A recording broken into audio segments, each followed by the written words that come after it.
Charlotte's husband, and it's kind of hard to top what she just did. But I did have to go after the mountain lion. That's probably the scariest thing I've ever done, is having to hear the screams of your child with the mountain lion on top of it, you know, while he's screaming and he's trying to chase it away, and then the mountain lion see you, look at you, and then essentially grab his head just like that and run off a trail.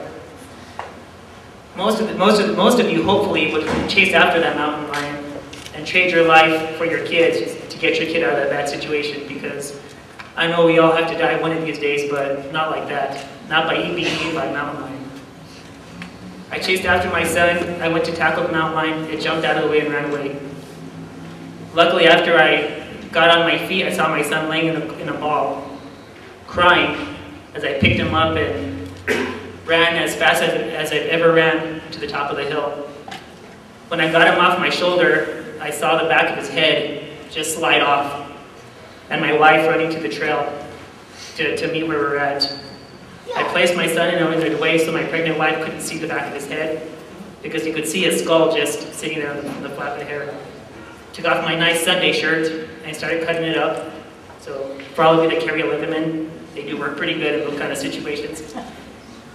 And essentially I had to put my son's scalp and all the other stuff on his head back on and tie it all off. We made it back to the truck. And as I'm calling 911, and there's two versions of the 911 call, where I'm telling her what really happened when my wife's not around, and the other half where I'm sugarcoating it when she's standing next to me.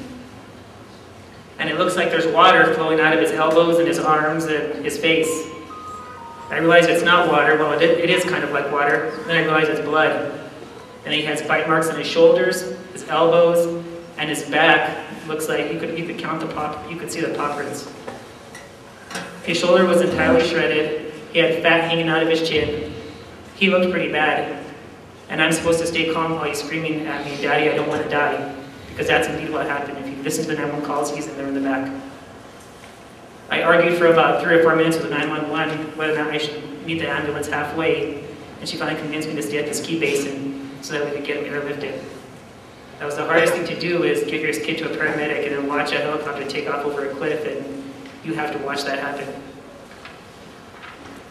I know we've seen some of the documentation that some of these groups put out, and it kind of shows mountain lions in a very positive light. I mean, I want to hug a mountain lion by some of the pictures I've seen. The Maui mountain lion with the cub sitting on its head, smiling at you. It looks like they're purring.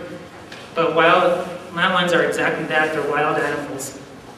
And all of you have children, and I hope you never have to experience what we had to experience, or not be the person that couldn't catch up with the lion with your children or godchild or grandchild in its mouth.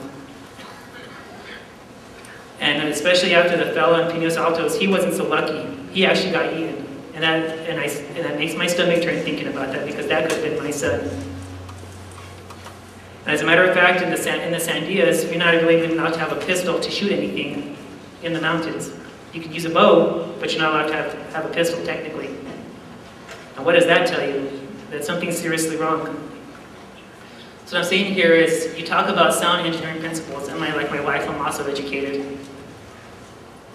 If you really want to do this the right way, do the right science, and don't take the numbers from someone else.